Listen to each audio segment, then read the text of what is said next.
저는 지난 주일 베드로 장모의 화병에 대해서 말씀을 드렸습니다. 베드로 장모가 베드로를 오해했지요. 예수님을 오해했지요. 그러다 보니까 마음속에 화병이 났어요. 근데 어떻게 풀렸습니까? 예수님 만나니까 자연스럽게 화병은 사라지고, 할렐루야. 그리고 그가 회복된 줄로 믿습니다. 회복되고 나니까 어떻게 해요? 복음을 증거하는 사람으로 바뀌어지지 않습니까? 우리가 어떻게 하면 행복한 삶을 살아갈 수 있을까요? 어떻게 하면은 성공적인 인생을 살아갈 수가 있을까요? 그것은 하나님을 만나는 것입니다.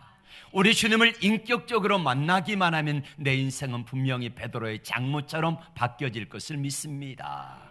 중요한 것은 그럼 우리가 어떻게 하나님을 만나느냐는 거예요. 어디서 만납니까? 어떻게 만납니까? 예배를 통해서 하나님을 만나는 줄로 믿습니다.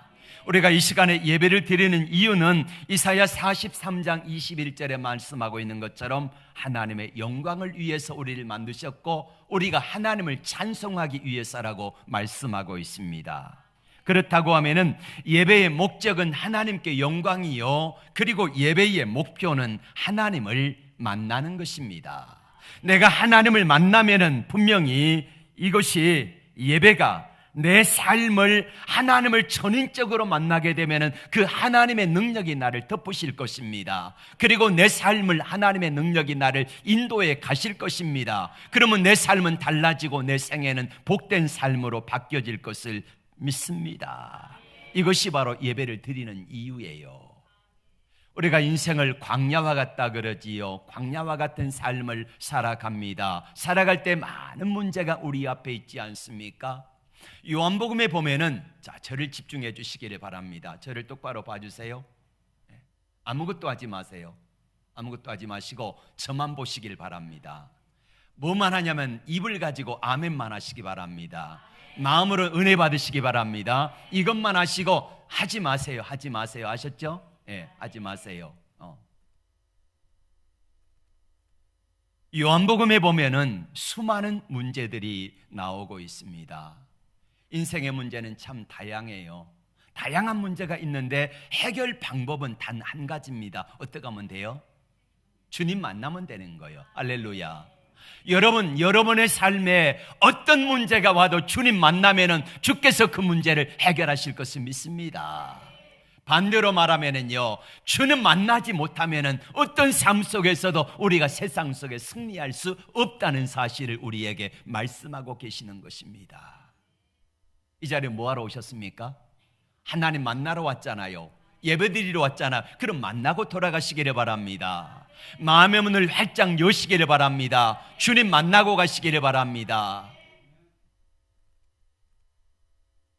요한복음에 보면은요, 인생에 수많은 문제를 가지고 있는 사람들이 나오고 있습니다. 요한복음 2장에 보면은 요한 2장에 보면은 물로 포도주 된 사건이 나오잖아요. 잔치집입니다. 포도주가 모자라요. 그때 어떻게 합니까? 주님 만나고 주님이 거기 계시고 주님께서 그 문제를 풀어주시니까 맹물이 포도주가 되어서 문제가 해결된 것을 믿으시기를 바랍니다.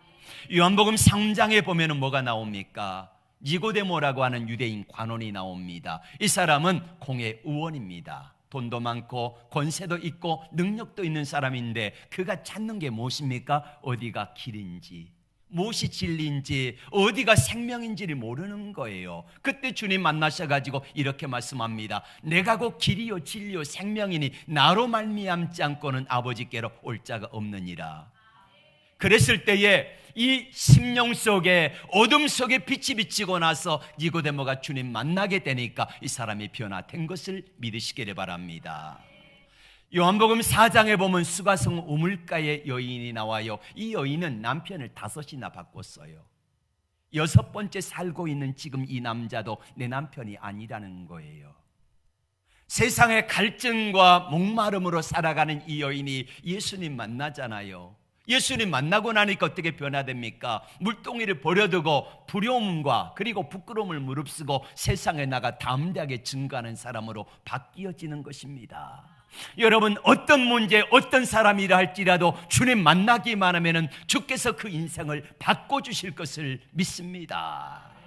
요한복음 5장에 보면 또 어떤 이야기가 나옵니까? 베데스다 연못가에 38년 된 병자가 나와요. 38년 동안이나 걷지를 못하고 그렇게 살아갑니다.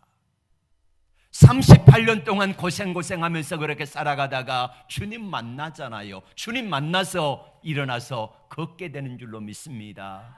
요한복음 6장에 보면은 보리떡 5개와 물고기 2마리를 가지고 벳세다 광야에서 먹을 것이 없을 때에 그 먹는 문제도 해결해 주시잖아요. 요한복음 8장에 보면은 간음하다가 현장에서 잡힌 여인이 나옵니다. 부정한 여인, 부끄러운 여인이에요. 그런데 주님 만나니까 그 문제도 해결받잖아요. 9장에는 날 때부터 소경된 사람의 이야기가 나옵니다. 이 사람이 주님 만나니까 주께서 그 눈을 띄워주니까 보게 됐고, 그리고 광명의 세계로 나아간 것입니다. 11장에 보면은 죽은 나사로가 죽은 지 4일이나 돼가지고 썩은 냄새 나는데, 바로 그 죽음의 문제도 누구를 만나니까, 주님 만나니까 해결된 줄로 믿으시기를 바랍니다. 그렇다고 하면은 사도 요한의 요한복음을 통해서 우리에게 말씀하고자 한 의도가 뭘까요? 세상의 죽음의 문제, 결혼할 때에 포도주가 모자라는 문제, 보지 못하는 문제, 가늠하다 잡히는 그 문제, 여러 가지 어려운 문제들이 산더미처럼 우리 앞에 밀려오지만은 누구 만나면 해결돼요? 주님 만나면은 다 해결된 줄 믿습니다. 맞아요. 그럼 우리가 어떻게 주님을 만나야 합니까? 어디서 주님 만납니까? 우리가 기도하다가 찬송하다가 주님 만나지만은 가장 주님께서 우리를 기다리는 시간이 뭐다? 바로 이 시간 예배라는 겁니다. 이 시간에 예배를 통하여 하나님을 만나는 시간입니다. 하나님을 다 만나고 돌아가시길 주의 이름으로 축복합니다. 수가성 여인이 예수님 만났습니다. 근데 이 여인이 만나가지고 예수님께 이 질문을 해요. 예수님, 어디서 우리가 예배를 드려야 됩니까? 어디서? 예수님의 해답은 무엇입니까? 어디서가 중요한 것이 아니라 내가 참된 예배자가 되는 것이 중요하다라는 말씀을 이 여인에게 해주셨습니다. 예배 드리는 사람이 중요하다, 예배자가 중요하다는 거지요. 이 여인에게 하신 말씀이 무엇입니까? 요한복음 4장 23절과 4절의 말씀을 다 같이 볼까요? 시작. 아버지께 참되게 예배하는 자들은 영과 진리로 예배할 때가 오나니 곧 이때라. 아버지께서는 자기에게 이렇게 예배하는 자들을 찾으시느니라. 하나님은 영이시니 예배하는 자가 영과 진리로 예배할지니라. 여러분, 23절과 24절에서 노란 표시가 몇 개나 있습니까? 3개입니다. 뭡니까? 예배하는 자입니다. 이 여인이 어디서 예배를 드려야 됩니까? 라고 하는 물음 속에 우리 주님 말씀하신 것은, 야, 이 여인아, 어디서가 중요한 게 아니야. 그럼 뭐가 중요하다고요? 내가 어떤 예배자가 되는 게 중요하다, 이거를 말씀하고 계세요.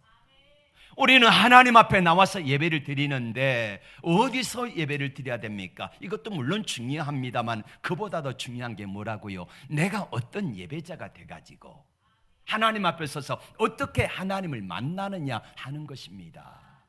근데 우리는 하나님 앞에서 예배를 드리는데 나의 예배자로서의 삶의 모습이 아니라 그냥 이 시간에 앉아있으면 예배 드리는 게, 이게 중요한 게 아니라는 사실입니다. 착각하지 마세요. 하나님 앞에 온전한 하나님이 드리는 예배자가 되시기를 바랍니다. 우리 하나님께서 우리에게 예배를 요구하실 때에 성경에 보면 가장 첫 번째 예배가 창세기에 나와 있는 가인과 아벨의 예배입니다. 가인과 아벨의 예배를 이렇게 말씀합니다. 창세기 4장 4절과 5절에 보면은 여호와께서 아벨과 그의 제물은 받으셨으나 가인과 그의 제물은 받지 아니하셨다. 보면은 가만히 보세요. 제물이 드려지는데 제물보단 뭐가 앞섭니까? 예배자가 앞선다는 거예요. 하나님 앞에 드려지는 예배자가 어떤 사람이냐에 따라서 하나님이 받으시기도 하고 안 받으시기도 하신다는 거예요. 가인과 그의 제물, 아벨과 그의 제물, 이렇게 말씀하고 있습니다. 여러분, 하나님 앞에 우리가 예배를 드리는데 가인처럼 드리는 예배, 안 받으신 예배도 있고 아벨처럼 하나님께 드려지는 받으시는 예배도 분명히 있다는 사실이에요. 이 시간에 우리가 똑같이 앉아서 뭐하고 있죠? 예배드리잖아요. 그런데 하나님이 이 자리에 앉아 있는데 다 같이 예배를 드리지만은 어떤 사람의 예배는 하나님이 받으시고 어떤 사람의 예배는 안 받으시는 예배자도 있다는 사실입니다.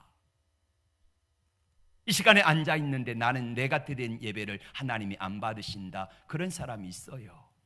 있습니다. 우리 모두가 예배의 성공자가 되기를 바랍니다. 재물보다 뭐가 중요해요? 예배의 차가 중요하다는 거예요.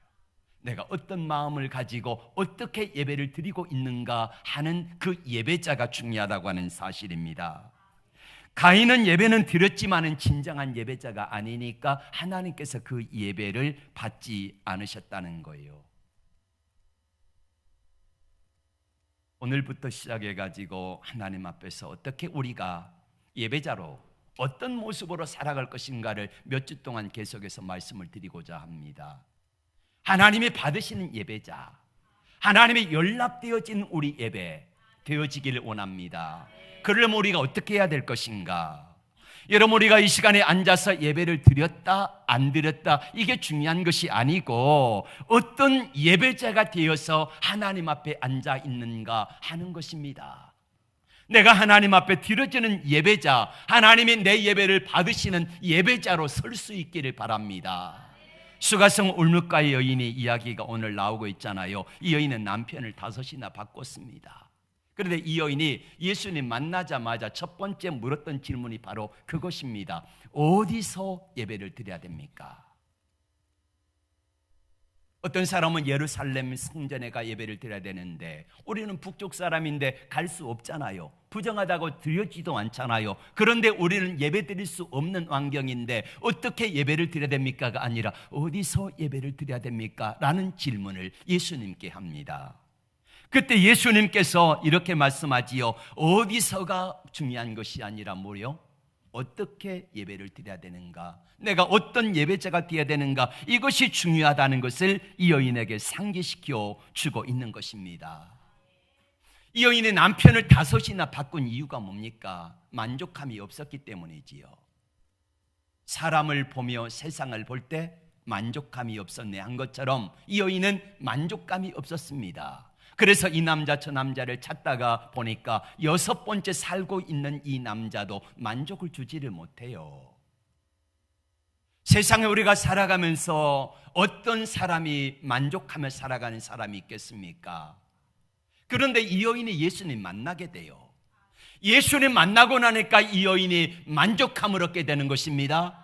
그리고 만족하게 되니까 이 여인이 자신의 부끄럽고 연약한 모습을 무릅쓰고 사람들에게 나가서 증거하잖아요. 와보라, 내가 메시아라고 하는 그리스도를 만났다. 그래서 사람들에게 데려왔더니 사람들이 예수님 만나고 나서 그 사람들이 하는 고백이 무엇입니까? 야, 네가 전도해서 내게 이야기를 해주었는데 너의 소개가 아니라 내가 직접 예수님 만나고 보니까 너무 좋다, 그러면서 간증하는 삶을 살아가게 되지 않습니까? 하나님 만나는 방법이 뭐예요? 예배입니다. 예배.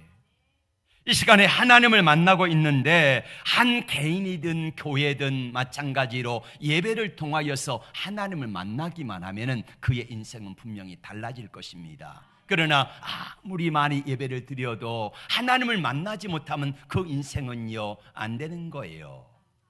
그래서 하나님 앞에 예배자로 살아가야 되는데 아무리 많은 사람이 모이고 수천 명이 모여도 거기에서 참된 예배자가 없는 삶은요 하나님이 받으신 예배가 아니라는 말이에요.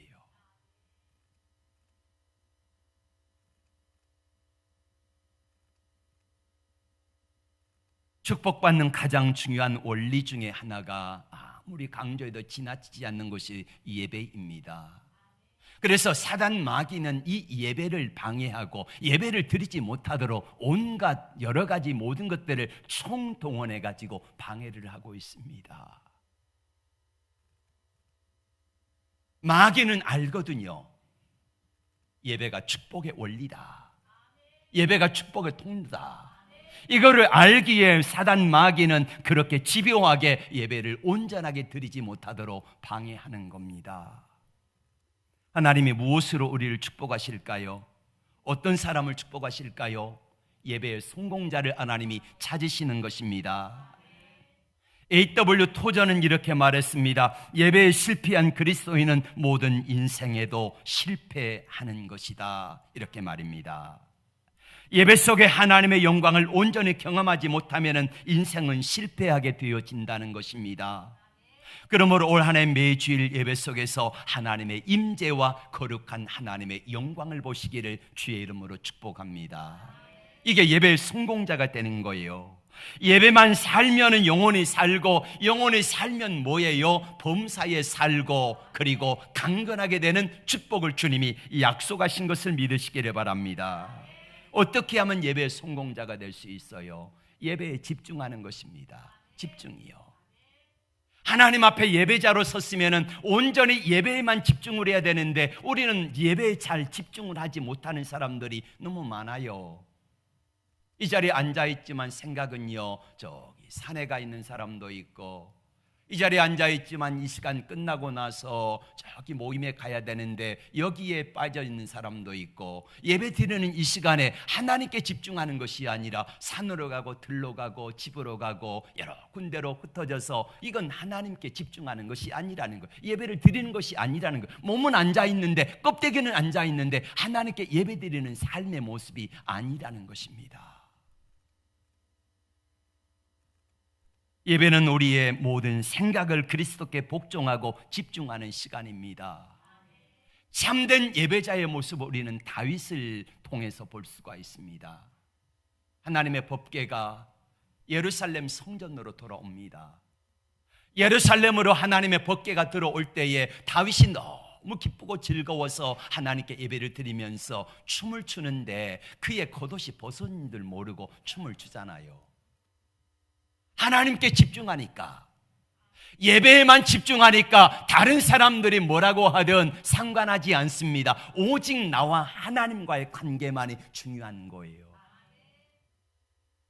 사울의 딸 미갈이 뭐라고 말합니까? 어찌 왕이 그리 채신머리가 없어가지고 백성들 앞에서, 여인들 앞에서 그렇게 벌거벗고 춤을 추냐는 거지요. 그랬더니 다윗이 한 말이 뭡니까? 야, 이 기집애야, 나는 백성들 앞에서 그런 게 아니고 누구 앞에서 한 거라고요? 예배를 멸시하고 예배를 깔보고 다윗을 멸시했던 이 여인은요, 영원토록 과부로 그렇게 생과부로 평생을 살다가 죽지 않습니까? 사랑하는 여러분, 예배의 성공자가 되시기를 바랍니다. 예배에 집중하려면은요, 그러려면은 우리가 토요일 날도 예배에 집중할 수 있는 환경을 만드셔야 돼요. 토요일 날 밤새도록 TV 보고 게임하고 그러면은 주일 날 예배에 집중이 잘 안 돼요. 나와 앉아 있으면은 슬슬 눈이 감기고 졸립잖아요. 예배에 온전히 집중할 수가 없어요. 그래서 토요일 날 되면은 예배를 온전하게 드릴 수 있는 환경과 여건을 만들 수 있도록 일찍 주무시고 그리고 일찍 나와서 하나님께 예배를 드릴 수 있기를 바랍니다. 그래서 하나님 앞에 왔을 때에 찬양할 때도 역시 마찬가지예요. 앞에 있는 사람들만 찬양하지 마시고 온 마음과 정성과 힘을 다하여서 하나님을 찬양하시기를 바랍니다. 그렇게 해서 예배 찬양을 통하여 마음의 문이 확 열려지면은요, 그러면 찬양의 은혜를 통하여서 그 이후의 시간에 하나님의 성령의 임재와 거룩한 하나님의 영광의 광채가 예배 드리는 여러분들을 덮으실 것입니다. 사로잡습니다. 임재하십니다. 나타내 주십니다. 그리할 때에 여러분의 생애를 누가 이끌어 가세요? 하나님이 이끌어 가신 줄로 믿습니다. 너무 더워요. 끄지는 마시고 밑으로 내려주세요. 최대한.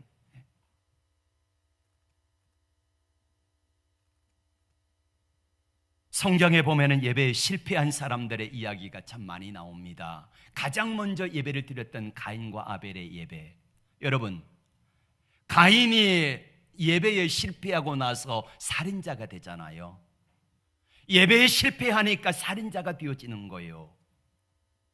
뿐만 아니라 엘리와 대제사장이었던 엘리와 그의 아들 홈리와 비느하스를 한번 보세요. 엘리는 대제사장이면서 자녀들인 두 아들 홈리와 비느하스, 이들에게 예배의 참 중요성을 제대로 알리지를 못했습니다. 가르치지 않았습니다. 그러다 보니까 이 두 아들들이 하나님을 멸시합니다. 예배를 멸시합니다. 하나님께 제물을 드리는데 제사장이 그거를 가져다가 먼저 먹어버리는 거예요. 하나님께 예배를 드리기도 전에. 그 결과가 무엇입니까? 두 아들 홈리와 비느하스가 방탕하게 살아가고 예배를 멸시하고 성전에 수종드는 여인을 간음하고 이런 일을 행했을 때에 하나님께서 어떡하셨지요? 홈리와 비느하스 블레셋과 전쟁에 나갔다가 이 두 아들 하루아침에 있습니다. 그 전쟁의 소식을 패했다고, 법궤를 잃어버렸다고 그 이야기를 듣고 나서 비둔하였던 엘리 대제사장이 의자에 앉아있다가 그 소식을 듣고 충격에 쓰러져서 목이 부러져 죽었습니다. 아들 비느하스의 아들, 비느하스의 딸, 며느리, 비느하스의 아내였던 이 여인이 아들을 낳다가 그만 난상 끝에 그 충격의 소식을 듣고 해산하다가 그만 죽어버립니다. 죽으면서 그 아들의 이름을 뭐라고 말합니까? 이가봇이다. 하나님의 영광이 우리 가문에서 떠났다. 여러분, 왜 이런 비극이 왔습니까? 예배에 실패했기 때문입니다. 예배에 실패하게 되니까 그 가문에 비극이 오고 죽음이 오고 여러 가지 어려움들이 한꺼번에 밀려오더라, 이것입니다. 뿐만 아닙니다. 사울이라고 하는 초대 왕을 봅니다. 이 사울 왕은 하나님 앞에 겸손했던 사람입니다. 그런데 하나님이 그에게 많은 것들을 부어주셨습니다. 은혜 주셨습니다. 축복을 주셨습니다. 그러자 어떡합니까? 교만하게 됩니다. 저는 여러분들이 아무리 하나님이 많이 주셔도 교만하지 않기를 바랍니다. 근데 사람들이요, 하나님이 많이 부어주시면 은혜를 잃어버리고 말아요. 제가 안 보이신 분들이 옆으로 좀 오세요. 아무리 하나님이 많이 부어주셔도 그 은혜를 알고 끝까지 겸손해야 되는데 그런 사람들이 많지를 않아요. 그래서 하나님이 계속해서 훈련시키는 거예요. 교만하지 않을 때까지. 사울왕에 하나님이 엄청나게 많이 부어주셨는데 그거를 누리지를 못하고 감사하지 못하고 교만하게 됩니다. 결정적인 것은 뭐냐면은 이제 블레셋과의 전쟁이 일어났습니다. 그때에 사울의 군대가 너무너무 작아요. 하나님께 예배드리고 전쟁터에 나가잖아요. 예배드리는데 하나님께서 보내시겠다고 하는 사무엘이 오지를 않는 거예요. 제사장만이 집례해야 되는 예배 인도를 자기가 해버리는 거예요. 교만한 거지요. 기다려야지요. 하나님을 신뢰해야지요. 예배를 기다렸어야 되는데 교만해서 자기가 제사를 인도합니다. 예배를 인도합니다. 드리지 말라는 예배는 드리고 나중에는 또 두 번째 하나님께서 뭐라고 말씀하십니까? 아말렉을 진멸하라 했습니다. 진멸하러 갑니다. 그런데 하나님께서 진멸하라고 하는 소와 양과 이것들을 많이 살려가지고 와요. 사무엘이 물었습니다. 이 소리는 무엇입니까? 거짓말하는 거예요. 당신의 하나님께, 나의 하나님께가 아니라 당신의 하나님께 예배드리려고 했다, 이거예요. 예배를 핑계로 백성들의 욕구를 채우는 거예요. 백성들이 말하는 거예요. 왕이요, 우리에게 전리품을 주세요. 그 백성들의 말을 하나님의 말씀보다 귀하게 여기고 예배를 멸시하고 하니까 어떻게 됩니까? 결국에는 사울이 죽임을 당하고 말잖아요. 사울의 실패는 한마디로 말하면 뭐의 실패예요? 예배의 실패인 것입니다.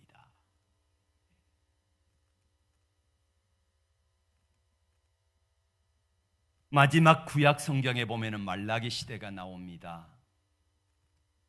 하나님께서 말라기 시대의 예배를 우리는 들여다보면은요, 너무나 형편이 없어요. 말라기 시대에 하나님께서 마지막 말씀하신 게 뭐냐면요, 백성들에게 하나님께서 참된 예배자의 삶이 없어서 너희가 망했다는 거예요. 13절의 말씀을 같이 볼까요? 이 일이, 자 시작, 이 일이 얼마나 번거로운 거 하며 고숨치고 훔친 물건과 저는 거 병든 것을 가져왔느니라. 너희가 이같이 홍어물을 가져오니 내가 그것을 너희 손에서 받겠느냐. 이는 여호와의 말이니라. 아멘. 하나님 앞에 예배드리는 것을 얼마나 싫어하는지, 하나님께 예배드림이 얼마나 범패스러운가, 얼마나 귀찮은가 하면서 하나님 앞에 예배드리는 것을 멸시하는 거예요. 그래서 하나님이 이렇게 말씀하시잖아요. 안 드릴 수는 없고 드리자니 아깝고. 그럼 뭘 가져와요? 눈멀고 절고 병든 거, 그거 가지고 와서 하나님께 드리라. 이거 받으세요. 하나님이 뭐라고 말씀하십니까? 야, 너희 총독에게 한번 드려봐라. 그걸 받겠느냐? 결국에는 예배에 실패하니까 예배 드리기가 번거롭고 부담스럽고 짐스럽고, 안 드리자니 혼날 것 같고 드리자니 귀찮고, 그래서 뭐예요? 예배를 때우는 거예요. 뭘로 때워요? 병들고 눈멀고 저는 것으로 때우는 거예요. 하나님을 인정하지 않아요. 그러다 보니까 어떻게 됩니까? 하나님께서요, 이제 저들을 더 이상 만나주질 않으세요. 말라기 이후에 예수님이 오시기까지 400년 이상을 침묵깁니다. 하나님이 침묵해 버리세요. 저들의 기도에도 응답도 아니하시고 만나주지도 아니하시고 보여주지도 아니하시고 하나님께서 나타나지도 아니하시고 침묵해 버린다는 거예요. 여러분, 예배에 실패하면 그런 결과가 옵니다. 하나님이 나를 침묵해 버리세요. 내가 기도해도 응답이 없고요, 만나주지도 않고요, 내게 하나님의 평안도 없고 기쁨도 없고 감사도 없고 아무것도 없는 그런 냉랭한 상태가 되어버리고 만다는 거예요. 그리고 어떤 줄 아십니까? AD 70년에 로마의 디도 장군이 내려왔습니다. 저들이 그렇게 자랑했던 헤롯 대성전이 있잖아요. 그걸 어떻게 됩니까? 다 불태워버려요. 아니, 하나님이 계시는 성전이 불타버린다? 아닙니다. 하나님께서는요, 아무리 외형이 화려하고 솔로몬 성전도 헤롯 성전도 다 태워버리잖아요. 왜요? 예배가 아니니까. 예배를 통하여 하나님을 만나야 되는데 하나님을 만나는 사람들은 아무도 없고 예배가 쓸모없게 되니까 하나님이 이사야를 통하여 뭐라고 말씀하십니까? 야, 누가 내 성전의 문을 닫아버렸으면 좋겠다. 너희들이 가져오는 수많은 양의 기름과 소의 기름을 나는 받지 않겠다는 거지요. 안 받겠다는 겁니다. 예배에 실패하니까 모든 것들이 다 실패하는 것입니다. 성전이 얼마나 화려하게 지어졌느냐는 보다는 이 성전에서 얼마나 아름다운 예배가 드려지는가 하는 것입니다. 얼마나 많은 사람들이 모여 예배를 드리는가가 아니라 얼마나 많은 사람들이 하나님을 만나는 참된 예배자로 서 있는가를 주님은 찾으시는 것입니다. 수가성 우물가의 여인이 물었던 것처럼 어디서 예배를 드려야 됩니까? 중요한 것이 아니라 어떤 예배자가 내가 되어야 됩니까? 하는 것이 중요하다는 것을 주께서 말씀하시고 지금도 참된 예배자를 찾으시는 것입니다. 나중에 보면 알아요. 그 사람이 참된 예배자인지 아닌지. 나중에 축복을 받느냐 안 받느냐는 참된 예배자가 되느냐 안 되느냐에 따라서 달려 있다는 거지요. 하나님이 우리 예배를 얼마나 받으시길 원하시는가, 우리가 이 땅을 살아가면서 어떻게 승리하길 원하신가를 보면은요, 갈멜산에 올라갔던 엘리야의 예배를 보면은 알 수가 있습니다. 당시 엘리야 시대에는 북쪽 이스라엘의 가장 악했던 왕이 누구지요? 아합이라는 왕이 있는데, 아합이 부인 이세벨을 데려와가지고 그리고 온갖 우상 바알과 아세라 천지를 만들어 버렸습니다. 하나님의 제단을 파괴해 버렸습니다. 하나님의 제사장들을, 하나님의 백성들을 다 죽여버렸습니다. 오직 엘리야가 이렇게 말하잖아요. 하나님, 다 죽고 누구만 남았다고요? 나만 남았습니다. 이런 고백을 하잖아요. 이렇게 씨를 말려버렸는데 하나님께서 이 엘리야를 갈멜산상에 보내시면서 말씀하십니다. 850명의 바알과 아세라 선지자들과 싸우라는 거지요. 여러분, 엘리야가 갈멜산에 올라가서 하나님의 응답을 이끌어냈던 비결이 무엇이지요? 무너진 제단을 수축하는 것입니다. 바알에 의해서, 아세라에 의해서, 아합에 의해서, 이세벨에 의해서 철저하게 파괴되어 버렸던 하나님의 제단을, 무너진 12제단을요 돌로 쌓지 않습니까? 그리고 그 위에다가 제물을 올려놓고 하나님께 기도했더니 예배가 회복되니까, 제단이 회복되니까 하나님께서 불러서 응답하신 것을 믿으시기를 바랍니다. 마찬가지입니다. 어떻게 하면 하나님이 내 기도에 응답하실까요? 어떻게 하면 하나님이 나를 만나주실까요? 내가 참된 예배자가 되는 것을 믿습니다. 내가 참된 예배자가 되어서 하나님 앞에 서면은 하나님이 나를 만나주실 것입니다. 그러나 내가 참된 예배자가 되지 아니하고 예배를 형식적으로 드리고 껍데기로만 드리는 예배자가 된다고 하면 여러분은 결단코 하나님 만나지 못할 뿐만 아니라 여러분 결단코 여러분의 삶에서도 승리할 수 없을 것입니다. 엘리야가 하나님을 만난 결과, 예배가 회복된 결과가 무엇입니까? 3년 6개월 동안 하늘이 닫혀버렸잖아요. 비가 내리지 않았습니다. 그런데 하나님께 예배가 회복되니까, 하나님을 만나게 되니까 하늘이 닫혔던 문이 열려가지고 3년 6개월 동안 참았던 그 비를 하나님이 단비로 내려주신 것을 믿으시기를 바랍니다. 성경에 보세요. 예배에 실패한 사람 세상의 인생에도 다 실패했습니다. 반대로 예배에 성공했던 사람들 하나님이 다 높여주셨습니다. 그렇다고 하면은 우리는 참된 예배자, 하나님을 만나는 예배자가 되시기를 바랍니다. 예배에 우선순위를 두시기를 바랍니다. 그리고 하나님을 만나시기를 바랍니다. 그러면 하나님께서 여러분의 삶을 책임지실 것입니다. 몽골에 선교사로 갔던 이용규 선교사가 쓴 내려놓음이라는 책을 여러분들도 아마 읽어보셨을 것입니다. 거기 보면은 어느 주일날 한창 예배를 드리고 있는데 한 여자 청년이 헐레벌떡 뛰어왔어요. 옷에 온몸에 땀이 범벅이 돼가지고 뛰어왔습니다. 무슨 일이냐고 물었더니 이 청년이 이렇게 말합니다. 예, 선교사님, 우리 재산 목록 1호인 소를 잃어버렸습니다. 소를 잃어버렸습니다. 몇 시간 동안 아침 내내 찾았는데 찾을 수가 없다가 예배 시간이 돼가지고 보니까 안 되겠어서 예배 드리려고 소를 놔두고 뛰어왔다는 거예요.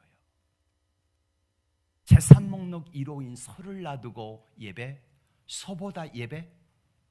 너무 감동이 돼가지고 선교사님이 온 성도들과 함께 기도하고 축복해 줬습니다. 하나님, 이 청년이 소를 잃어버렸는데 재산 목록 1호입니다. 근데 소를 찾다가 소보다 예배를 택하여 하나님께 나온 이 청년의 마음을 받으시고 이 청년을 축복해 주셔서 소를 찾을 수 있도록 도와주세요. 할렐루야. 남의 일이라고 아멘도 안 해준 것 봐. 그렇게 기도하고 축도로 예배를 마쳤는데 바깥에서요 소 울음소리가 들립니다. 가봤더니 뭐가 와 있어요? 소가 와 있어. 소보다 뭐? 예배. 소보다 예배. 소보다 예배를 택했을 때에 하나님께서는요 예배도 성공하고 소도 찾는 은혜를 주신 것을 믿으시기를 바랍니다. 사무엘상 2장 30절 말씀을 같이 볼까요? 나를 존중히 여기는 자를 내가 존중히 여기고 나를 멸시하는 자를 내가 경멸하리라. 경멸하리라. 하나님이 예배를 어떻게 보는가 보면은요 제가 하나님을 존중하는가 아니하는가를 알 수가 있습니다. 여러분이 주일날 사업한다고, 주일날 누구 만난다고, 주일날 누구를 만나면 이익이 될 것 같아서 그 편을 택하는 분들이 참 많습니다. 예배보다 소입니다. 소. 예배보다 소를 택할 때에 소도 잃어버리고 예배도 드리지 못하고 하는 사람들이 얼마나 많은지 몰라요. 안타까운 일입니다. 주일날 하나님께 예배를 드리는데 예배를 소홀히 여기는 분들이 참 많아요. 어떤 분은 조금만 감기 몸살이 와도 안 나와버려요. 부부간에 말다툼해 가지고 서로 마음이 언짢아요. 안 나와버려요. 안 나와버려. 이래서 빠지고 저래서 빠지고 하나님 앞에 예배를 빠지는 사람들이 얼마나 많은지 몰라요.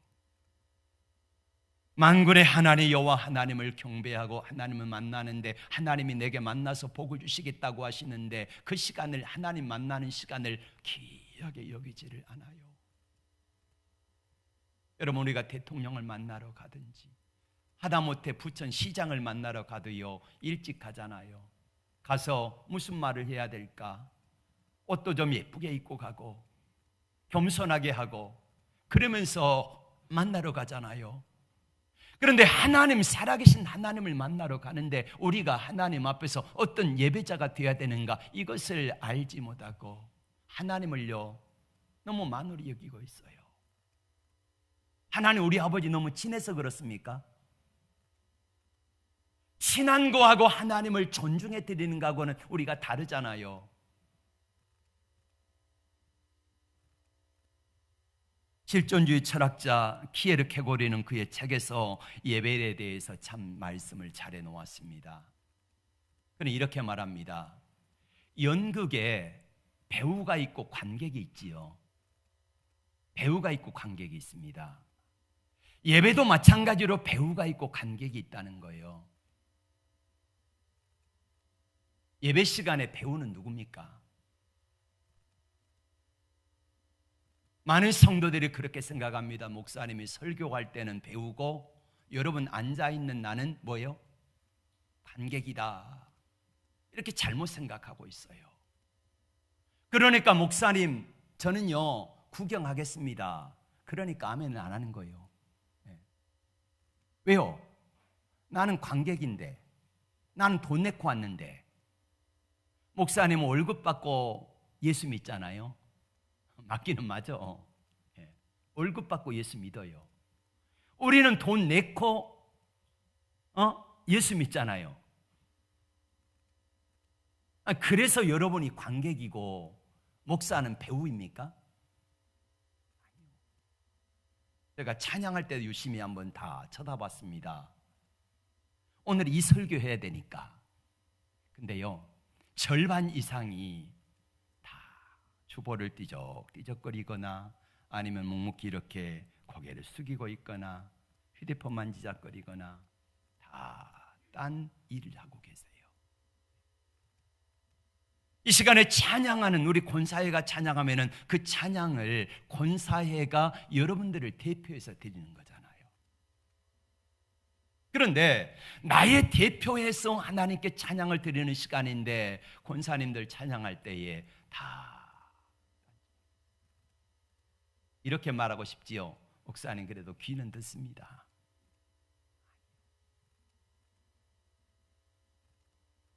자세가 안 됐잖아요. 자세가 잘못됐잖아요. 대표 기도할 때도 마찬가지입니다.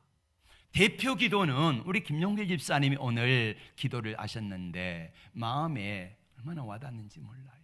하나님, 예배 드릴 수 있는 건강의 축복을 주세요. 제 양반이 지금 항암 투병 중에 있잖아요. 그럼에도 불구하고 하나님 앞에 나와서 예배를 꼬박꼬박 드리는데 얼마나 귀한 줄 몰라요. 대표 기도할 때에도 저분이 기도하는 것이 아니라 나를 대신해서, 우리 모두를 대신해서 하나님 앞에 대표 기도와 같다는 사실을 우리는 잊어서는 안 된다는 거지요. 저와 여러분은 관객이 아니라 배우입니다. 관객은요, 이분이 이렇게 말합니다. 오직 하나님 한 분뿐이다. 하나님 한 분만 관객이고 나머지는 다 배우라는 거예요. 그러면 여러분, 배우가 늦게 오면 됩니까? 돼요, 안 돼요? 늦게 오면 안 돼요. 배우가 지각하면 안 되는 거예요.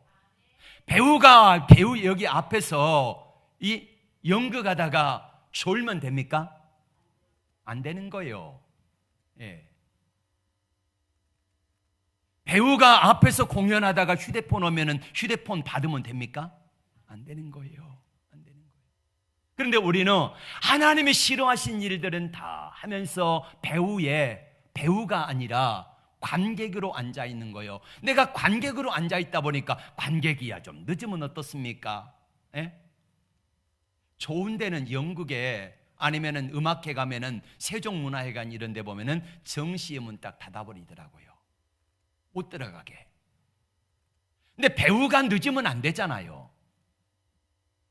이처럼 하나님 앞에서 우리가 배우라고 하면은 일찍 나와서 기도하고 준비하고 그러면서 하나님이 받으심직한 예배자로 설 수 있기를 바랍니다. 그래야 하나님이 축복하시는 거예요. 예. 여러분 배우가 잘하면 어떻게 됩니까? 인기가 있잖아요.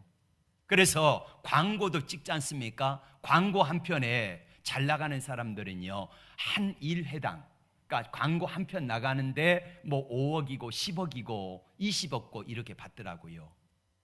배우로서의 삶을 잘 살아가면은 하나님이 높여주셔가지고 유명하게 돼가지고요 하나님이 물질의 복도 주시고 잘 되어지는 은혜와 복도 주시는 것을 믿으시기를 바랍니다.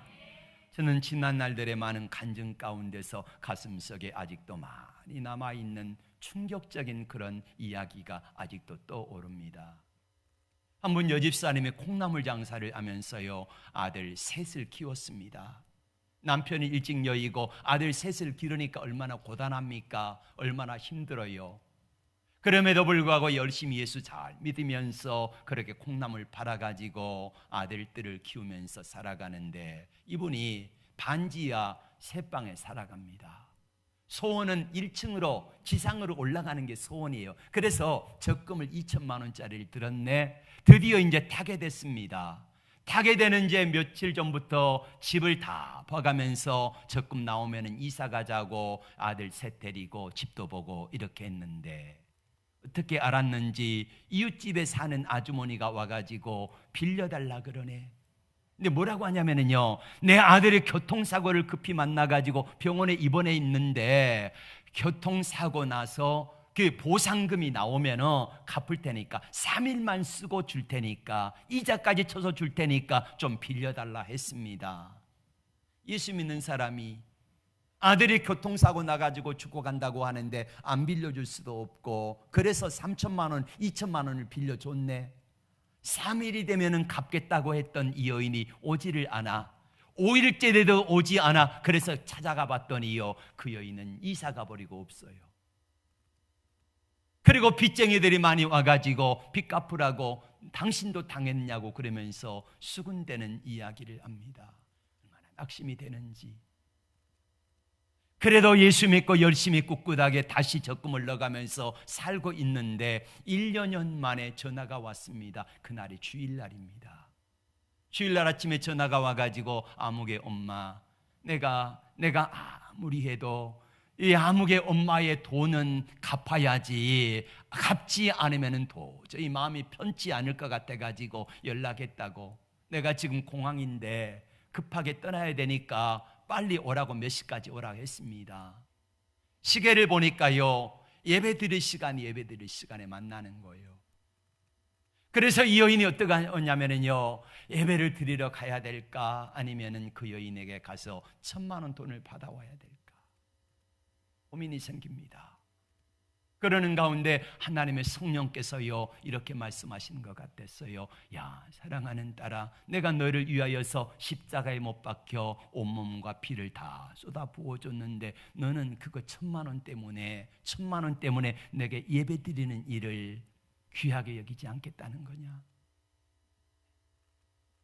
그런 마음을 하나님이 감동을 주셔가지고 그래 내가 한 번도 주일 예배에 빠지지 않았는데 1,000만 원보다 예배를 택하자. 그래서요 하나님께 와서 예배를 드리는데 그날 드린 예배는 얼마짜리? 1,000만 원짜리. 한 번에 1,000만 원짜리 예배를 드리는데 얼마나 은혜가 되고 감격이 되겠습니까? 하나님을 귀하게 여기고요 그분을 인정해 드리고 하나님의 영광과 거룩한 광채와 임재가 그 여인에게 충만하게 나타나고 그 이후부터 삶을 하나님이 하나하나 풀어가시는데요 놀라운 역사가 나타나요.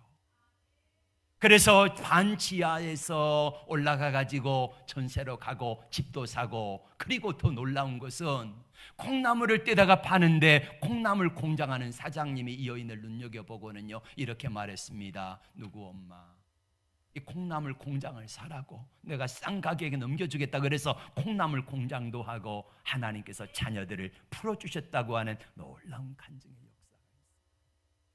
소보다 예배, 1,000만 원보다 예배를 택했던 그 여인들의 삶의 모습을 속에서 하나님께서는 하나님을 인정하고 하나님을 존귀하게 여기며 하나님 앞에 살아가는 이 사람들에게 하나님의 거룩한 영광의 광채를 보여주시고, 그를 통해서 세상을 살아가고 세상을 이길 수 있는 힘과 능력을 부어주신 것을 믿으시기를 바랍니다. 이스라엘 백성들이 하나님께 범죄하니까 하나님께서 바벨론에 70년 동안의 포로 생활을 하게 하셨습니다. 70년. 7년도 아니고 60년도 아니고 80년도 아닌 70년을 왜 하게 하셨을까? 학자들은 이렇게 말합니다. 그 70년 동안이 뭐냐면요, 하나님께 예배를 멸시하고 하나님의 예배를 빼먹고 하나님의 예배를 소홀히 했던 그 시간을 다 합치니까 이게 70년이라는 거예요. 70년. 여러분, 저는 이런 일이 없기를 바랍니다. 하나님 앞에 예배를 드리는데 예배를 빼먹고 예배를 소홀히 하니까 하나님께서 병상에다 눕혀가지고 야, 여기서 예배 빼먹은 시간만큼 이렇게 살아라. 아니면은 예배 빼먹는 만큼 하나님께서 우리의 물질을 손해게 하신다든지, 아니면은 직장이 실직된다든지 어려움을 당해가지고 거기에 갇혀 살아가는 삶이 되지 않기를 주의 이름으로 축복합니다. 하나님이 예배 드리는 자를 찾으십니다. 예배의 성공자를 찾으십니다. 그래서 우리가 기필코 예배의 성공자가 되어야 하는 이유가 거기에 있는 거예요. 어디서 예배를 드려야 됩니까? 이게 아니고 내가 하나님께 어떤 예배자가 되어야 됩니까? 이게 중요하잖아요. 하나님을 예배드리는 하나님의 예배자로 하나님을 만나기만 하면 하나님께서 여러분의 인생을 책임지시는 것입니다. 예배의 성공자가 되십시오. 그래서 하나님의 분의 은혜와 복을 마음껏 누리는 복된 성도들이 되기를 주의 이름으로 축복합니다. 우리 다 함께 일어나셔서 함께 찬양하고 기도하겠습니다.